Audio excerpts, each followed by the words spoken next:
Hi, this is Michael from MVR Music Lessons, and this is going to be another lesson on the keyboard or piano, whichever one you're here for. Same thing. This lesson I'm going to be going over scales. Basically, just major scales for now. How to make them, and also how to play them. So, let's jump right into it. Now, last video I talked about chords and how to construct them with different intervals and things like that. I talked about whole steps and half steps. I'll just review that really fast, just in case you didn't see that or if you forgot. This is a whole step, and that is basically just skipping a note, because we're including black and white keys in this. Now, a half step is when you don't skip a note. That's true for up or down. So these are both whole steps from this note, and these are both half steps. So that's a little quick review just in case you didn't remember. Now, to get on with the lesson. So the major scale pattern is built up of whole steps and half steps, mostly whole steps. So it goes whole step, and then from this note, another whole step. Then we have a half step, and notice there's not a black key right here, so you actually still do all the white keys. That's your half step, and then you have another whole step, another whole step, one more whole step, and then a half step. And that brings you from C up to C. And that's an octave. And, going down is the same thing. Now, that doesn't exactly work if you were to start on a different note. So, let's review it one more time. It goes whole step, half step, whole step, whole step, whole step, half step. So, whole, half, whole, half. Just go ahead and commit that to memory. That's how you're going to figure out a scale from any note on the keyboard. Now, like I was saying, if you just picked a random place to start, like here, and if you were to go from here to here, and you just played all the white keys, it would sound kind of like a scale. And it is technically a different kind of scale. It's not a major scale, but we'll get into that stuff later. But yeah, if you follow the pattern that we just learned, and you do whole, half, whole, half, you'll find the pattern. But if you just went, that's not exactly just a regular major scale. And you might be able to hear the difference, you might not, but if we follow the pattern, whole, half, whole,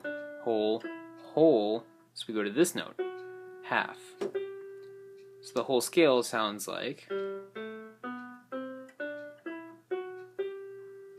and then back down, it's the same thing, just in reverse.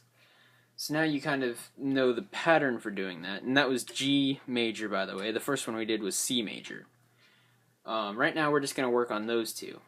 And the finger pattern for that, this is kind of awkward because I have a tripod right in the middle right here, but you're going to want to focus on your thumb.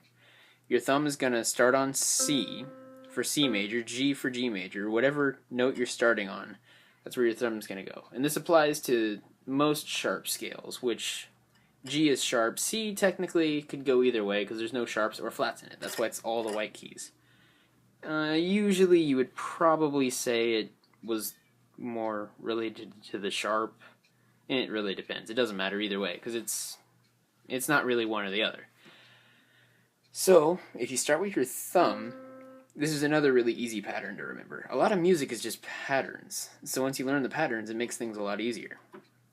So you're going to start with your thumb on whatever note you're doing. And it goes thumb, 2, 3. You have 3 fingers. And then you're going to switch to your thumb again. So, back to your thumb. And now to play your last note, if you wanted to keep going up another octave, you would actually go back to your thumb, and then back to your thumb, and you just keep going up with your thumb. But whenever you want to stop, you can use your pinky and then go back down. And it's the same pattern on the way down too. And the same thing applies for G. So you do 3, and then you do 4. But you remember this is the note we had, so... And then if you wanted to keep going, you could switch back to your thumb, or if you wanted to stop, you can do your pinky.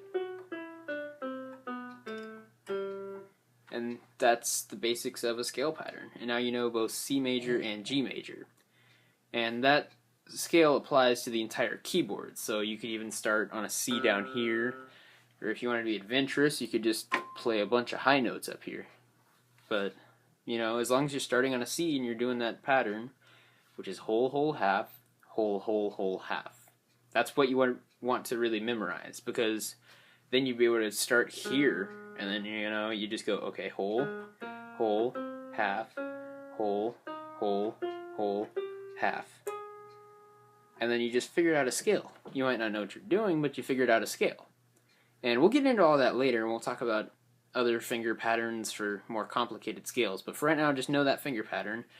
You want to focus on your thumb, and you want to go 3, then 4 fingers, back to the thumb again, and do another 3. It's just 3, 4, 3, 4, all the way up, all the way down. And that applies to C and G and a few other scales we'll get to later, but right now just focus on C and G. Those are pretty common, they're pretty easy to do, so go ahead and just practice that, and in our next video we'll go over a little bit more about scales, and I'll show you how you can kind of apply them. And we'll start talking about chords and how they work into scales too. I don't want to get into a lot in one video. I want to keep these kind of simple, you know, focus on one topic per video. So that's it for this video. And make sure you check out my website. It's mbrmusiclessons.webs.com. And on that website, I have bunches and bunches of videos just like this for other instruments too, and music theory. And music theory is really going to make things simple for piano. You really need to know music theory if you're going to do piano. It really helps with any instrument, but especially piano. So I would really suggest checking those out. It'll go over a lot of the same things, so it'll just help you reinforce stuff. But yeah, check out my website. I'll have a link in the description, and I hope you like the video. Thank you very much for watching.